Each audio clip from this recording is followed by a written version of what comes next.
السلام علیکم ناظرین، میں ہوں ارسلان اعظم۔ ناظرین، دعا زارہ مغوی کیس کا آج جو ہے وہ میڈیکل رپورٹ آ چکی ہے۔ اب جو ہے سزا جزا کا فیصلہ ہو جائے گا اور دعا کی کراچی واپسی ہوگی یا نہیں ہوگی۔ میرے ساتھ ایڈوکیٹ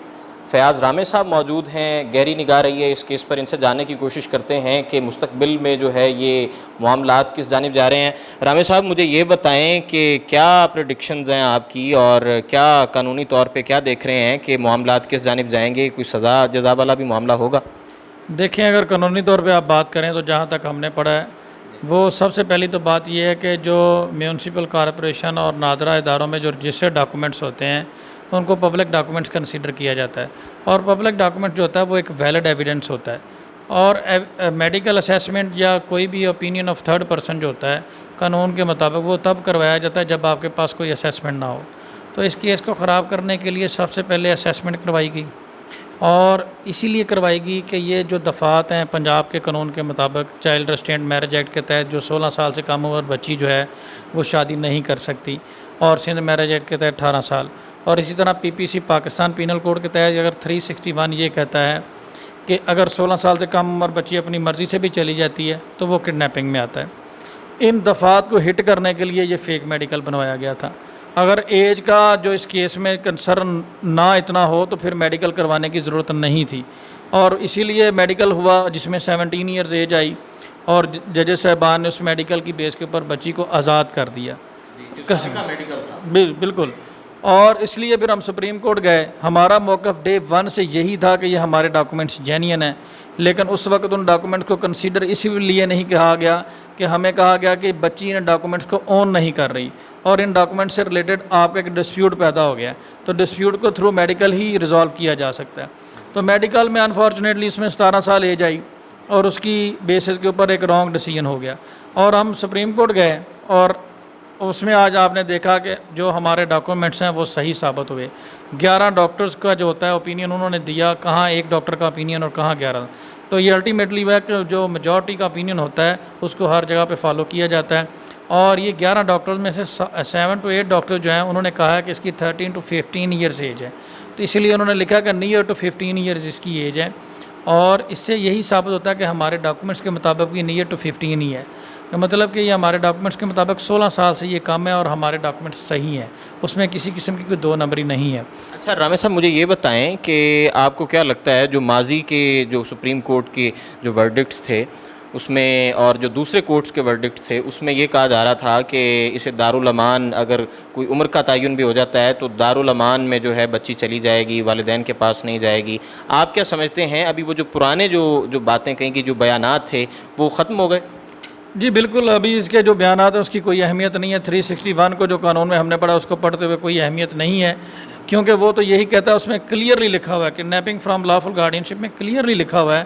کہ اس کی کنسنٹ کی کوئی نہیں، وہاں والد کی کنسنٹ کا ذکر ہے، اور اگر قانون بنانے والوں نے والد کی کنسنٹ کا لکھا ہوا ہے، اگر بچی کا کوئی بیان ہوتا تو بچی کا لکھ دے یہ قانون، اور یہ قانون بنانے کا مقصد ہی صرف یہ تھا کہ جو والدین پیرنٹس جو گارڈین ہیں ان کو رائٹس کو سیو کرنا، اور جو ٹینڈر ایج جو مائنر ہیں جو چائلڈ ہیں ان کو ان کا مس یوز ہونے سے ان کو بچانا، کہ ان کا ابیوزو یوز نہ ہو، کیونکہ بچے جو ہیں وہ اپنا غلطیاں کرتے ہیں اور والدین ہوتے ہیں ان کو سدھارنے کے لیے، اور یہ اگر بچوں کو آپ جج بنا دیں گے اور خود آپ بچے بن جائیں گے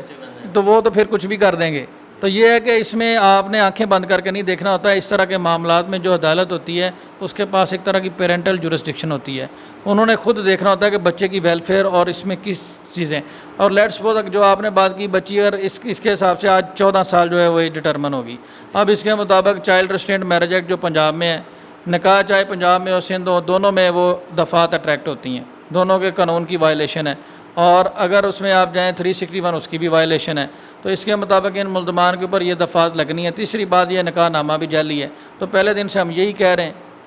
تو اس میں جو اب کسٹڈی کا معاملہ ہے، اگر وہ بچی نہیں جانا چاہتی والدین کے پاس، لیٹ سپوز وہ کہتی ہے جی مجھے خطرہ ہے، تو اس میں عدالت اپنی طرف سے کوئی اسٹیٹ گارڈین اپوائنٹ کر کے اس کو کسی شیلٹر ہوم میں بھیج سکتی ہے، اور اس کی مثالیں موجود ہیں۔ اور اس سے پہلے اگر ایک اور میں آپ کو بتاؤں کہ پچھلے کچھ عرصے میں سپریم کورٹ نے خود 16 سال کی جو کم عمر بچیاں تھیں ان کے بیان کے اوپر پابندی لگا دی تھی،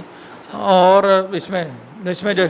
میں ججز صاحبان جو تھے وہ بیان اس کا نہیں لکھتے تھے، لیکن یہ وقتاً فوقتاً جس طرح سے سپریم کورٹ کی گائیڈ لائن آتی ہیں یہ معاملات چینج ہوتے رہتے ہیں۔ اچھا، جو نکاح میں گواہان تھے ان کا کیا بنے گا؟ اس میں سے کسی کو جیل ہوئی، کسی کو نہیں ہوئی، اور جو ظہیر ہے اس کی عمر بھی تو کم ہوگی، تو آپ کیا دیکھتے ہیں؟ وہ جوینائل والا ایک معاملہ بھی ہوتا ہے، تو اس میں بھی کوئی اس جانب بھی بات جائے گی؟ بالکل، جونائل اس کی جو ظہیر کی ڈاکومنٹس کے مطابق جو ہے ایج ہے وہ 21 سال ہے، اور وہ خود ایڈمٹ کر چکا ہے کہ میں 21 سال کا، ٹھیک ہے۔ اگر اب وہ جونائل والی کہانی تو ختم ہوگی، اور جو پولیس کا ہم کہتے ہیں، پولیس تو کہتی ہے جی یہ مقدمہ ختم ہو چکا ہے، کیونکہ انہوں نے اپنے طرف سے کوئی انویسٹیگیشن نہیں کی، انہوں نے صرف جو سندھ ہائی کورٹ کا بیان تھا اس کو مد نظر رکھتے ہوئے سی کلاس چلان بنا دیا اور پرچہ خارج کرنے والے تھے۔ اپنی طرف سے انہوں نے بچی کیسے گئی، کوئی کسی کی سی ڈی آر نہیں، اگر ٹیکسی پہ گئی ہے اس ٹیکسی کی کوئی فوٹیج نہیں، ٹیکسی ڈرائیور کون تھا، کسی قسم کی کوئی انہوں نے انویسٹیگیشن نہیں کی۔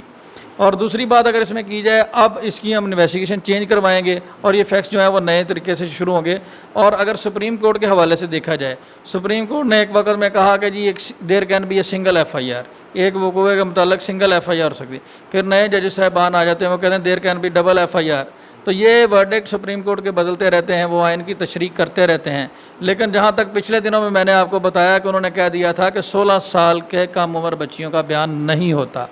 تو یہ اس میں اب عدالتی معاملہ ہے کہ عدالتیں اس میں کس طریقے سے تشریح کرتی ہیں، لیکن قانون موجود ہے کہ 16 سال سے کم عمر بچی کے بیان کی کوئی اہمیت نہیں ہے۔ اور اگر اب بھی عدالتیں اتنے بڑے اہم کیس کا، ایک ہائی پروفائل کیس کا جس میں بہت ساری چیزیں نئے سامنے آ چکی ہیں، اور جس طریقے سے آپ کو پتہ چل گیا کہ یہ لوگ اتنے اسٹرانگ ہیں کہ کس طریقے سے میڈیکل کو مینیج کیا گیا، اب اس میں کوئی ڈھکی چھپی بات تو نہیں رہے گی، اور میڈیکل کو مینیج کیا گیا، وہ کھل کے اب بھی آپ ایک بچی جو ہے اس سے جو ہر اس کا بیان شروع اسی سے ہوتا ہے کہ میں 18 سال کی ہوں، اور غلط ہے اس کے سارے بیان، اب بھی آپ اسی سے پوچھ کے فیصلہ کریں گے، تو میرے خیال میں عدالت میں پھر ہمیں ایک کمپیوٹر رکھ دینا چاہیے جو دیکھ کے فیصلہ کر دیا جائے، کیونکہ انسان کو اشرف المخلوقات اسی لیے بنایا گیا کہ وہ حق اور سچ کی پرکھ کرے۔ اگر وہ یہ نہیں کر سکتا تو اس کا مقصد صرف دنیا میں مردم شماری کرانے کے لیے آنا ہے اور کوئی نہیں ہے۔ اچھا، مجھے یہ بتا دیں آخر میں کہ دفعات کون کون سی لگنے والی ہیں، اور یہ ابھی جو مزید آنے والی جو ہوں گی کورٹ کی کارروائیاں، اس میں کیا آپ کہنا چاہ رہے ہیں؟ جی، اس میں دفعات پولیس کو کسی فردر آرڈر کی ضرورت نہیں ہے، اگر پولیس اس میں اپنے آپ دفعات ایڈ نہیں کرتی تو پھر ہم مہدی صاحب کی طرف سے کمپلینٹ کی طرف سے ایک اپلیکیشن دے کے یہ دفعات ایڈ کروا سکتے ہیں۔ اس میں 361، 363 اور 375، 376 جو پاکستان پینل کوڈ کے تحت، جس کو ہم تعزیرات پاکستان بھی کہتے ہیں، اور جعلی نکاح نامے کے حوالے سے، اور اس میں چائلڈ ریسٹرینٹ میرج ایکٹ کے حوالے سے یہ دفعات اس میں ایڈ ہوں گی، اور تفتیش جو ہے وہ دوبارہ شروع ہوگی۔ اچھا، معاملہ کوئی اب کیا لگتا ہے، کوئی ٹیبل ٹاک پہ بھی جا سکتی ہے بات؟ جی، ٹیبل ٹاک پہ تو مشکل ہی ہے، لیکن بچی اب انشاءاللہ واپس جائے گی، بچی یا والدین کے پاس جائے گی یا گارڈین اس میں شیلٹروں میں جائے گی، لیکن ملزمان کے پاس نہیں رہے گی۔ بہت شکریہ جی۔ ناظرین، آپ نے ایڈوکیٹ فیاض رامے صاحب کی جو ہے وہ گفتگو ملاحظہ کی، اور یہاں پہ